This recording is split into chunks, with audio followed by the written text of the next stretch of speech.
Io non ho una sfera di cristallo per conoscere il futuro, ma i segnali che colgo dai media mi permettono di fare delle previsioni.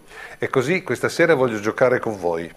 Voglio fare 3 scommesse con voi, telespettatori di Telepordenone. La prima, voglio scommettere che l'avvocato inglese David Mills chiederà il patteggiamento della pena prima che il processo giunga a sentenza, il processo di Milano. David Mills è stato consulente della Fininvest per la finanza estera ed è imputato a Milano per falsa testimonianza, nel quale era coimputato Berlusconi per corruzione di testimoni, poi uscito dal processo grazie al lodo Alfano.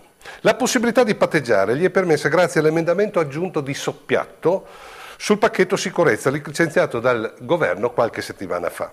Questo emendamento ha cambiato i termini per chiedere il patteggiamento. Prima si poteva chiederlo solo all'inizio del processo. Ora invece si può fare anche il giorno prima della sentenza. I vantaggi per l'imputato sono la diminuzione di 1/3 dell'eventuale pena, ma quello che interessa a Berlusconi è che quando si patteggia il tribunale non deve motivare la sentenza. Per cui, senza questa norma, se Mills fosse stato giudicato colpevole dal Tribunale di Milano, la motivazione della sentenza avrebbe evidenziato che Berlusconi aveva corrotto un suo avvocato con $600.000 perché testimoniasse il falso in 2 processi, quello sulle mazzette della Guardia di Finanza e quello sui fondi neri di Olli Berian. Nel qual caso Berlusconi sarebbe stato comunque moralmente colpevole, è evidente questo. Quindi scommetto con voi, Mills prima della sentenza chiederà il patteggiamento. La seconda, dell'Utri, il problema dell'Utri. Per il vecchio sodale di Berlusconi, entro qualche mese potrebbero aprirsi le porte del carcere, visto che i suoi vari processi stanno arrivando alla conclusione, stanno arrivando alla sentenza. E lui che ha già consumato la condizionale con altre condanne, è chiaro che si trova in una posizione scomoda, una posizione molto scomoda. Allora la mia scommessa è questa. Berlusconi o qualche suo sodale, quando il centrodestra presenterà il pacchetto giustizia, entro breve, settembre, chiederà con forza l'immunità parlamentare per deputati e senatori e così bloccherebbero tutti i processi in corso dei parlamentari. Il motivo è semplice. Dell'Utri a Regina Coeli, un carcere di Roma, e Berlusconi a Palazzo Chigi è una situazione insostenibile. Il caso Previti insegna e mi fermo qui.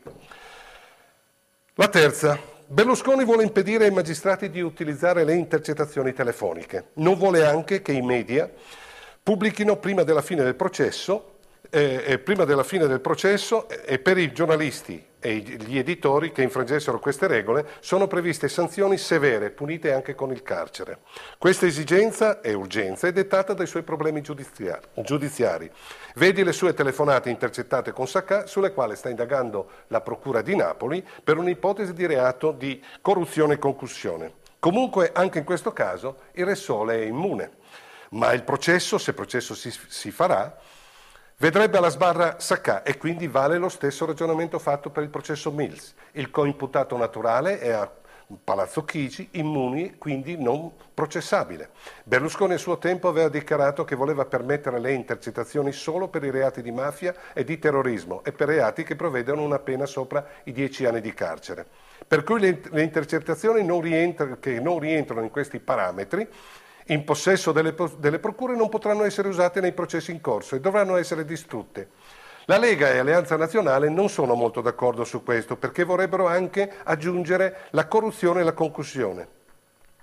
Visto che per non farsi processare a Milano con l'avvocato Mills, lui e i suoi maggiordomi erano disposti a bloccare 100.000 processi poi risolti con il lodo Alfano.